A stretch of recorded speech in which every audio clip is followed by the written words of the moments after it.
What is up, guys? So today we're going to be taking a look at my work from home setup, and a lot has changed since the last video I posted on it. That was about 3 or 4 years ago.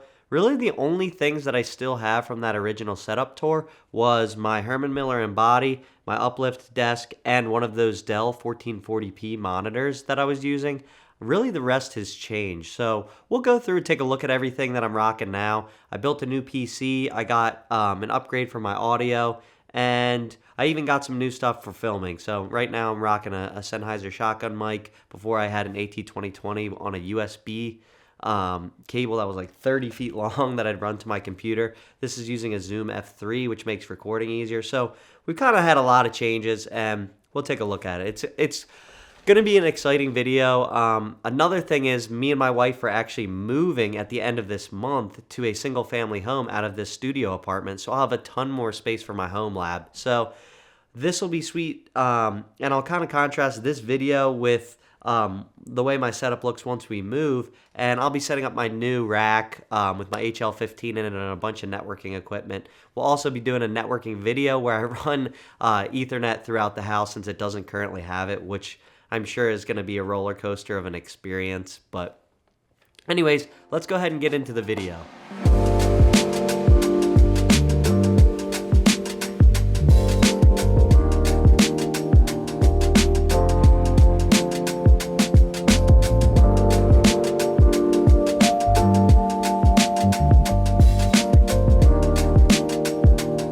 Alright guys, you're going to have to bear with me today. I'm sniffling like crazy because my allergies are so bad. The first thing we're going to look at is really the centerpiece of my whole setup, and that's my AW3821DW Alienware monitor. This is a 38-inch ultra-wide, which is kind of interesting. Most of the ultra-wides that they have out there these days are 34, 32. They don't really have too many 38s. There's a 40 from LG, but that's also a 4K non-gaming productivity mouse. Or productivity monitor. I like to stick with the gaming monitors. Even when I don't game, I much prefer a higher refresh rate. It just makes it easier on the eyes, I feel like. So this monitor is 3840 by 1600. It is not an OLED. I believe it's a TN panel. I'll put an annotation on the video, but one thing I do love about this monitor really is just the size. I wish they would come out with another 38-inch because the 34 for me is just a tiny bit too small. When I upgrade, I probably will go with the 34 if they don't have a 38 out at the time, because with the new incoming Alienware Ultra Wide, the DWF, I believe it's the 3423 DWF, it's got an OLED panel which blows the color for my current panel out of the water. But this has been a great monitor so far, and I can't really see myself upgrading anytime soon. I've had it for about 3 years now, and I love it. We've still got the Dell 1440p monitor. I don't remember the exact model number for this one, but it's just a great monitor all around. It was about $250 from Micro Center, and I have it in landscape mode for reading and all sorts of work stuff. So the way my monitor setup is super useful for my current job. So I work as a malware analyst where I've got two VMs open side by side on my ultra wide, which makes it so easy for me to do dynamic and static analysis next to each other without switching between a bunch of windows. And then I can have anything that I'm reading up on the landscape monitor, which is awesome. So about a year ago, my wife got me the Grove Made desk stand for my birthday. She got me the one in walnut, and I love this thing. So it is super pricey, and the construction around the edges where it's made of that foam that's dyed is a little bit sketchy, but I've had it for about 2 years and I haven't seen any issues. I think this thing is absolutely gorgeous, and I love to keep my books and stuff within this little stand. It also helps me organize my desk. Without something like this, there's a ton of unused space under your monitor where it's kind of awkward just to put stuff. It kind of looks ugly. So this really cleans the whole thing up and I think brings the desk setup together. So I really, really like this thing. Kudos to Nicole for getting this for me. I love it. So under my Grove Made, I've got an external enclosure with a DVD drive in it, and this is the WH14NS40 LG disk drive. The reason I picked this one is because on Make MKV, a bunch of people said this one is great for ripping 4K Blu-rays. I have an extensive Plex collection where I rip all my favorite movies. I've got all the Lord of the Rings. I've got the Dune movies. I have a huge stack of regular Blu-rays that I still need to rip and put on my Plex, but this thing is awesome. Highly recommend buying Make MKV if you like to do direct rips. I keep everything straight out of the rip, so they're all 100% quality. I don't handbrake anything unless it's a regular Blu-ray. All my 4K Blu-rays stay in the regular format.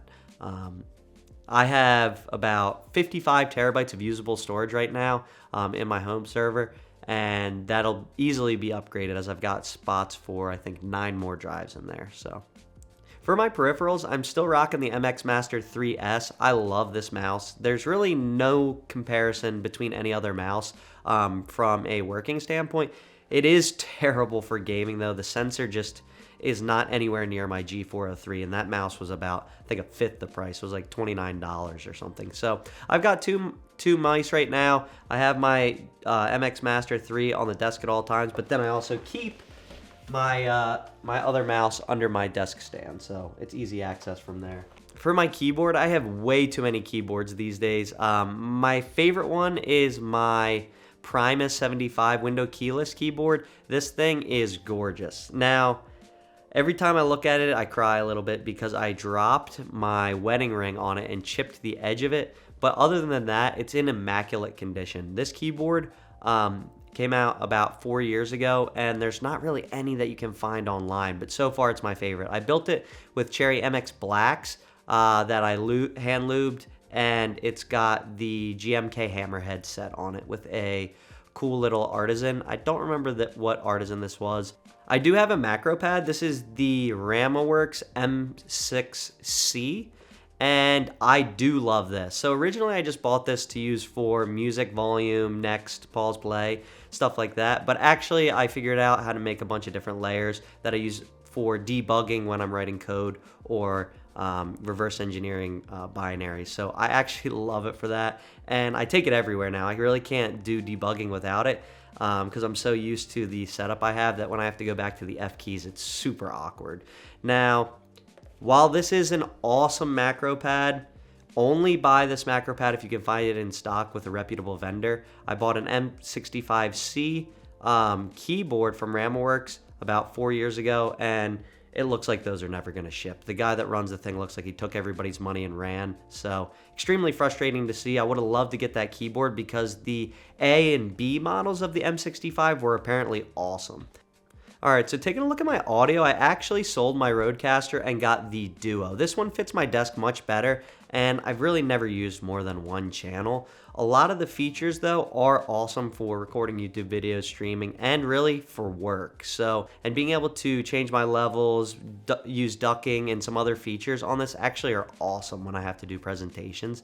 So it may be an expensive kit for that, but I'm going to stream with it pretty soon once we get the new house. So we'll see how that goes. Going to start a podcast, hopefully, about cybersecurity at some point, but I need to find a co-host and get a little more experience under my belt. As for my headphones, I'm still rocking the ATH M50Xs. I've had these forever. I bought a new set 4 or 5 years ago, so I have 2 pairs. The first pair, the band on the top started peeling off. I need to get a replacement part for that still. I've got the other set just sitting over here in a bin, but should be able to fix those up. Still rocking the Shure SM7B. I love the microphone. Super great for anything when it comes to podcasting, streaming, presentations, really everything. We've also got an upgrade for my speakers. Right now I'm rocking the Klipsch 5s, which, they were a big upgrade, but the R51 PMs were already so good that it kind of didn't really make sense for me to do these, but I snagged these on a deal. I paid $299.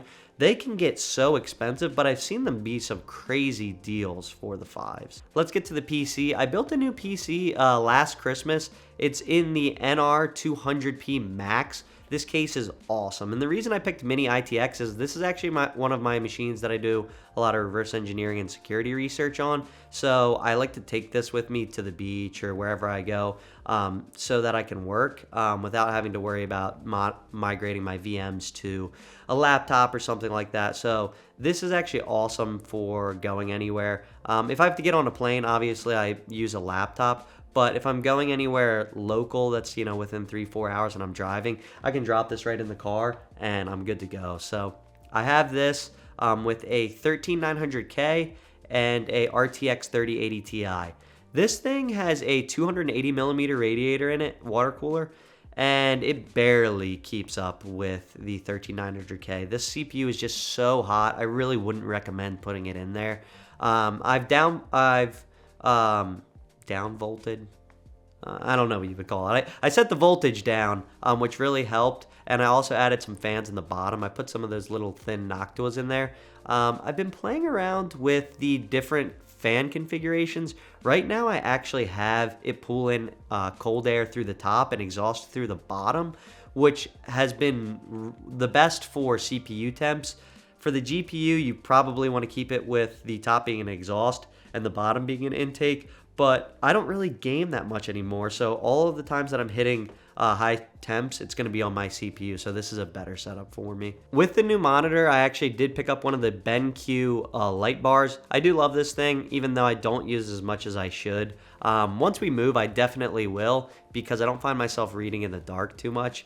I like to work in the dark, but my wife's in here, like I said, so she doesn't like to work in the dark, so we leave the lights on. But once we move, I'll probably be using this to read at night. That's mostly what I use it for anyways. I've got a massive stack of textbooks over here that I've got to read, so I usually do it at my desk, and the light's great for that. So those are pretty much all the changes to my setup. I love the way I have it now, and there's really nothing I would change other than, getting some of those new monitors that are OLED. But that's not really a priority for me, so it'll probably be 5 or 6 years before I actually go to upgrade a monitor when 4K ultra-wides with a high refresh rate come out. Right now, there just aren't too many options for that, and that's really what I'd wait for. So I showed my old build, which is over on the floor in the intro. That computer has a 3950X, 64 gigabytes of RAM, and a 780 Ti in it. The graphics card's just in there because that's the only thing I had at the time, and the 3950X doesn't have integrated graphics. But this is actually going to be turned into a Proxmox build for me, so I'm looking for a rack mount case, probably going to get one of the Slagger cases to drop this in, and I'm going to use this for all my VMs. So as a security researcher, I spin up a lot of virtual machines for different stuff like exploit development, and most of that stuff is local. I kind of want to figure out how I can use Proxmox to my advantage for some of those kind of research activities and have a permanent VM setup just for malware storage. So that's going to be cool to play around with. I'll show that in a future video, and we'll get that all set up now that I've got a new switch. So I didn't mention it yet, I don't think, but I picked up a Flex XG. What is this? It's a 5-port switch. One is 1 gig, and then the rest are 10 gig Ethernet ports. I picked this up from Raidal, who actually sold it to me on Twitter. Shout out to him. And now that I have this, I can test the bandwidth from my old computer, which has a 10G Tech 10 gig NIC, and my HL15, which has a motherboard with two 10 gig NICs. So we'll test out how fast I can read and write to this machine later, which will be super cool. And I'm sure that's going to be just absolutely crazy speed. It has 128 gigabytes of ECC memory. So if you're not familiar with how TrueNAS works, it uses ZFS, and it basically uses the memory for reads and writes. So whenever you're sending a write to the machine, it'll cache a certain amount in the RAM before it flushes to disk. So if you have a file that's like 5 gigabytes and it's not going to fill up the memory, it'll just push it all into memory until it commits to disk, so you can write to it crazy fast. So that'll be cool to check out. Yeah, so that's my setup, guys. Let me know if you have any questions, want me to do a review on anything individually, and thanks for watching, guys. If you haven't already, please be sure to give the video a like and subscribe. Thanks for watching. Peace.